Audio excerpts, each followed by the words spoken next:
Hi guys, Rachel here from Day to Day Joys. Thank you so much for tuning in.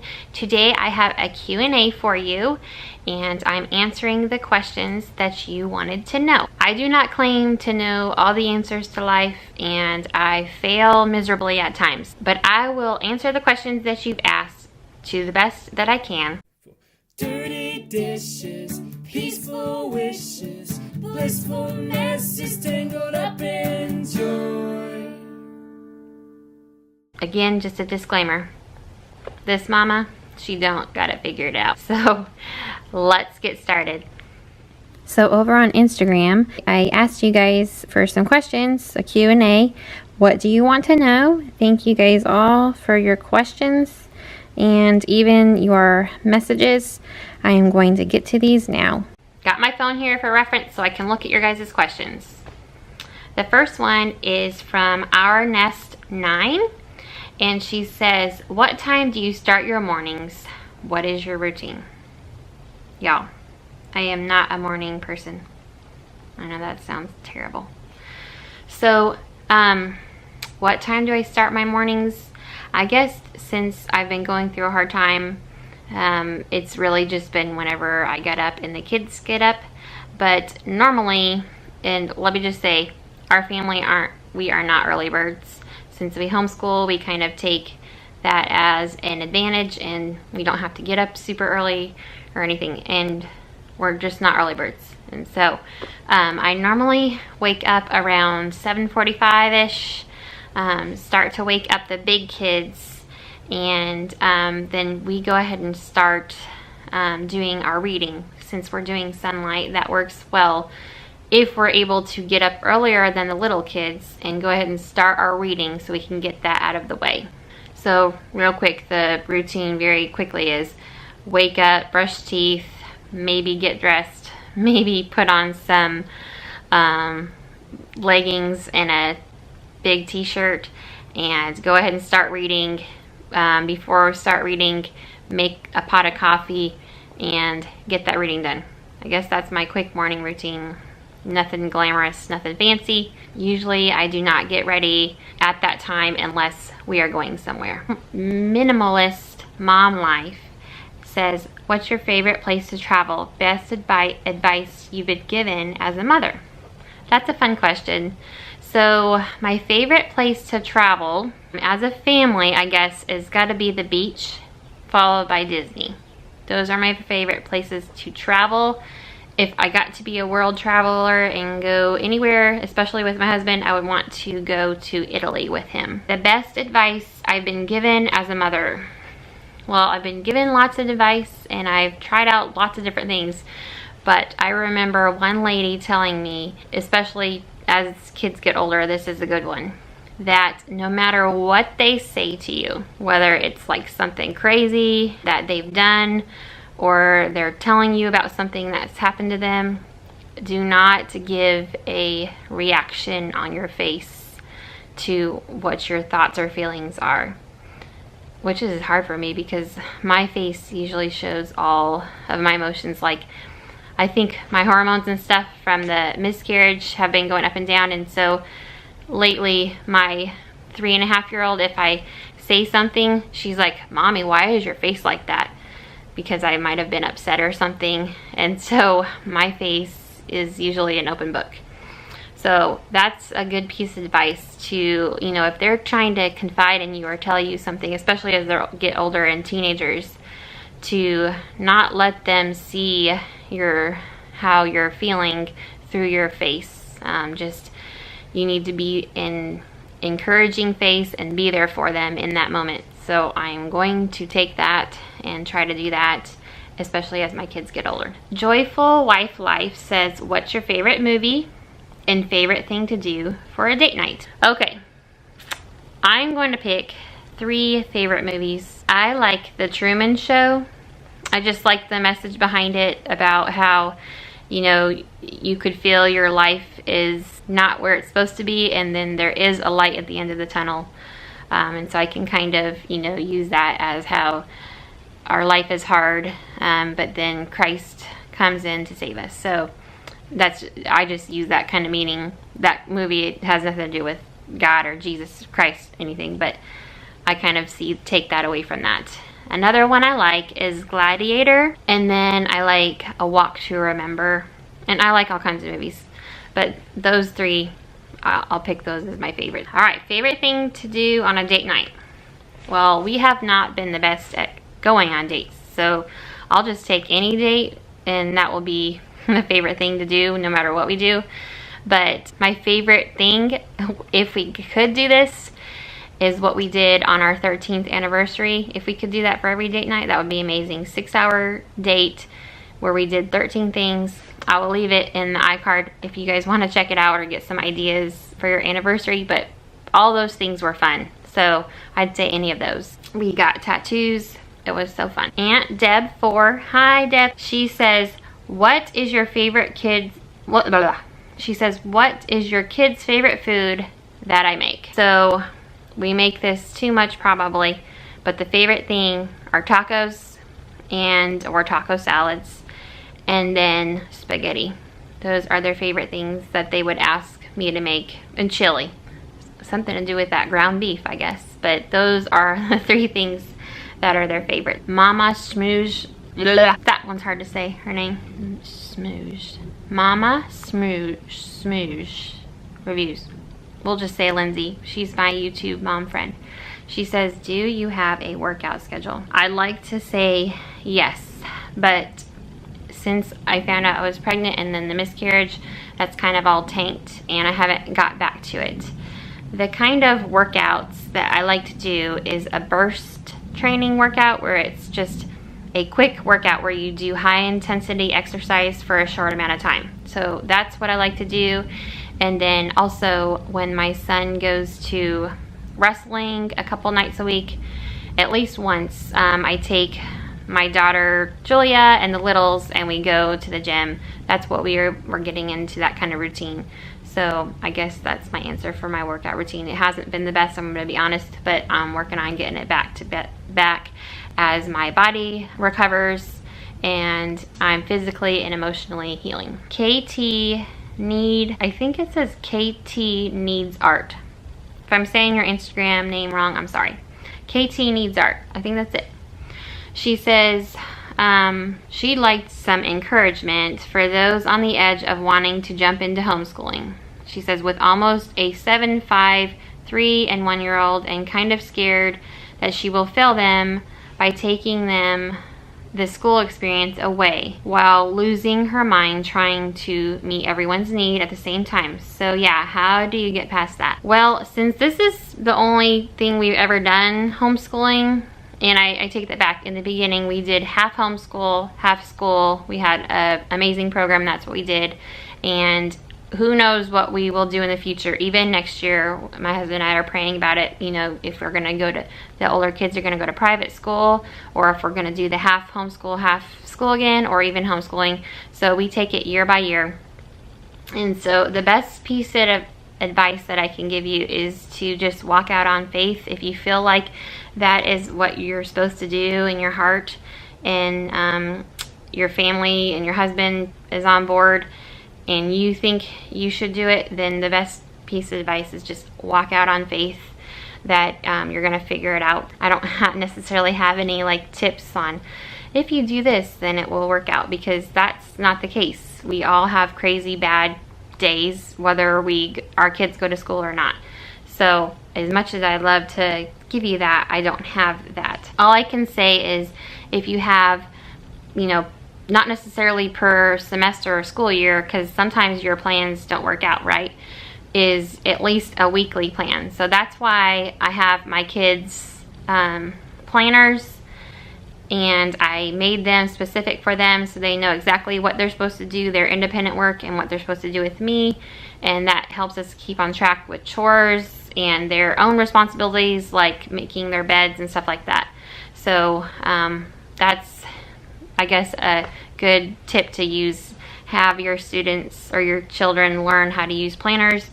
Yours are a little bit young, but your 7-year-old could definitely do that. Mariah Babcock says, how do you balance kids and chores, as in spending enough time with them and still keeping up with your housework, etc.? Tips for keeping little ones to sleep through the night.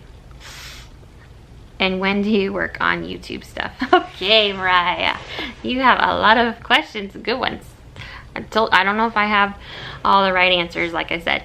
Okay, let me read this over again. Okay, so for chores, I personally don't think that it's my job to get all the work done just because I'm the stay-at-home mom. So we have 4 kids, and if I had to do all the housework, all the schoolwork, being the teacher, the cooking, the cleaning, and being the taxi driver to and from all of the activities, then yeah, nothing's getting done, to be honest. So, like I just mentioned earlier with the planners, my older kids have planners and they have responsibilities, and it lists chores that they have to do every day, which includes emptying the dishwasher, loading the dishwasher, cleaning the counters, picking up the floors, putting away all that stuff, and washing dishes, on top of regular things like cleaning their rooms, making their beds, doing their devotion and things like that. So I rely on my kids to help with the household. I am working on trying to figure out spending more time with them individually.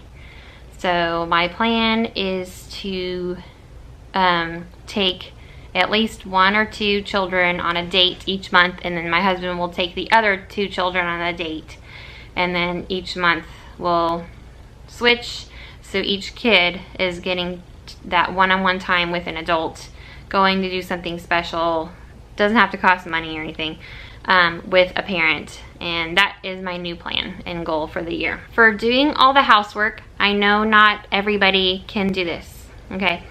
But we have someone come clean our house. She's awesome, and her mom, we love them and they help us. And this is about 2 times a month that they come and help us clean. And so, of course, we have to do all our regular picking up and cleaning, but that is a blessing. If you can fit that in your budget, then I would highly recommend it. I know not everybody can do that. So I didn't always have that, and somehow managed. And if things didn't get clean, then oh well, because my mission is my husband and my kids, and not to have a perfectly clean house. Okay, I don't have any tips for getting kids to sleep through the night. Maybe kids, older kids, but if they're nursing, no. Because my 2-year-old, I'm about to be working on weaning him, but he doesn't really wake up in the night, but sometimes he does. So I don't have any tips, because then his crib is in our room and I just bring him to our bed. So I don't know, I'm sorry. For bigger kids, my oldest daughter, she did have a problem coming in our room. So she did have some issues coming in our room every night, and I can't remember what we did, but eventually it stopped. Now, she had been having some issues again. She's 9, and she had been not like wanting to come in our bed or anything, but she would come in there every night and said she had a bad dream or whatever. So of course I would walk her back to her room and pray with her, but it was like every night for a month, and I don't really think you can have a bad dream every night. I think she was just in a habit of waking up at night. So what I did, you can call it a bribe, whatever, but I told her that if she stayed in her room for 7 nights in a row and didn't come in our room, unless it's an emergency. She shares a room with her sister, and sometimes things happen. But if she stayed in her room for 7 nights in a row, then I would take her to go get our toes or fingers done at a salon. And yay, she did it. Go Julia. And we got to do that just a couple days ago. So maybe a bribe, or maybe a reward if they're old enough. For a baby, I am not good at that, because I kind of like a nurse on demand type of person and wake up and nurse, and I don't have a good keeping them to sleep at night. I'm sorry. When do I work on YouTube stuff? Well, I haven't been working on that for several weeks now, but I'm getting back in the habit of it. And to tell you the truth, it's just whenever I can, when I want to, when I've gotten ready and I feel like, oh, I can make a video. I got my clothes and makeup on today. So that's actually what I'm doing today. It's a Sunday. My husband and son were out of town at a wrestling tournament, and so we went to church, and then we came home, put my little to bed, and my two daughters are downstairs watching a movie. I'm sitting in their room, and I'm making this video just sitting here. So it's just whenever I can. Editing, sometimes I do that at nap time. So in the afternoons, like during the school week, my kids will be finishing their independent schoolwork or their responsibilities. My 3.5-year-old will probably be sitting in this room playing Barbies or toys or whatever, or I'll put on a show for her, like the leapfrog learning shows, or even just a cartoon. And then my littlest will be napping, and so I will work on editing or making a video or whatever. So it's just whenever I can. I'm sorry, I don't feel like I'm answering your questions very good, but I'm just being honest and telling you I don't have it all figured out. This is what I have been doing. I try not to work on editing and stuff at night when my husband's home, because I want to spend that time with him, and or we want to binge watch a show or whatever. So I try not to do that kind of thing and take away the time from my husband and I. And the last question I got was from Laura. She private messaged me, so I won't say her Instagram name. If she wants to comment below, and then you can check out her page or her blog or her Instagram, then you can do that. But she says, "Hi Rachel, my biggest struggle is keeping my 11-month and 3-year-old occupied when we do school with your other children. With our other children, any suggestions?" Okay, so if you've heard of Christy from Raising Clovers, and I think she doesn't do Raising Clovers anymore, Christy Clover, she has some awesome resources on this very topic, on what you can do. She says that you should love on the littles first, so then you're filling up their cup, so then you can work on the big kids, and then they feel loved. And so, and she also suggests having age appropriate things for them to do, putting them in a playpen, putting, your 3-year-old having activities. So these are things I'm still working on. I have a 2 and 3.5-year-old. They seem to do pretty good. The thing that I have been working on, I mentioned it earlier, is getting up earlier before the little kids wake up. Like I told you, we are late sleepers, okay? So if my little kids can sleep until 9 a.m., then we have, the big kids and I have 1 hour, about 1 hour to get all of our reading done with sunlight. So we'll do our history, our Bible, our read aloud, and then get all that done before the little kids wake up. And that is the best thing that my tip that I have is to do it before your little kids wake up. I think Christy talks about doing that. So you could do that during their nap time, and that really doesn't work, because my kids and my son, the only one that takes a nap is later in the afternoon, and by then I just want to be done with school, me personally. So I hope you'll go check out Christy's page. I'll try to link it below, and then maybe she has some good tips. Well, I hope you guys enjoyed this chatty type of video. I don't think I've ever just sat and answered questions for you guys.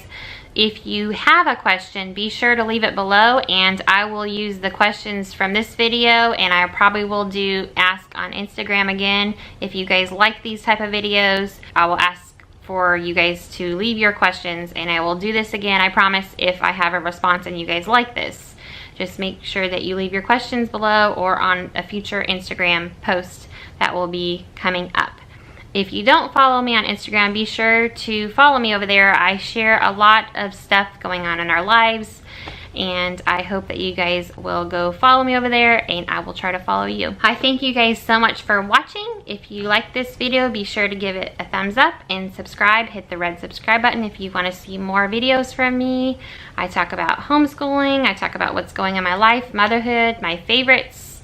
I try to do fun things once a month with groups, and they're called collabs. So like what's in my kids' Easter baskets, what I eat in a day, all kinds of things coming up like that. If you are a YouTuber and you want to join in on those collabs, message me over on Instagram, and I will get you into those groups. I hope that you guys have a blessed day, and I will see you in the next video. Bye, guys.